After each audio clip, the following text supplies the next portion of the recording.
When we think of all the different businesses in the world, they started from somebody's idea to make a better product or to build on one already in progress. Many businesses were also started as a result of trying to invent a different product and something else was discovered.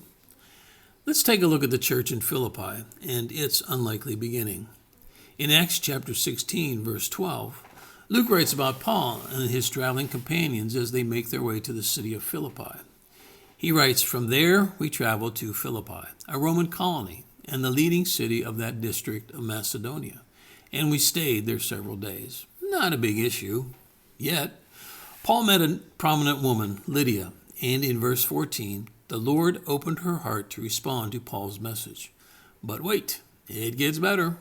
Paul and Silas were thrown in prison for freeing a slave girl of demon possession, and in Acts 16, 25 and 26, we read, "About midnight, Paul and Silas were praying and singing hymns to God, and the other prisoners were listening to them. Suddenly there was such a violent earthquake that the foundations of the prison were shaken. At once all the prison doors flew open, and everybody's chains came loose. Now the jailer assumed that all the prisoners had escaped, but they did not, and after the jailer asked what he must do to be saved, in verses 31 to 34, they replied, 'Believe in the Lord Jesus, and you will be saved, you and your household.' Then they spoke the word of the Lord to him and to all the others in his house. At that hour of the night, the jailer took them and washed their wounds. Then immediately he and all his household were baptized.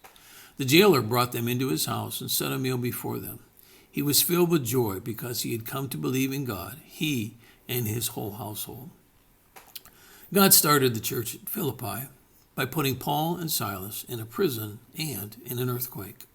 Lydia, the jailer and his family, and very possibly the slave girl freed from demon possession, were the first members of the church in Philippi. Not a major group of believers, but they heard the voice of God to step up to be the unlikely beginning church members. Perhaps God is allowing you to be in life's prison for some reason. The question is, are you singing and praising God?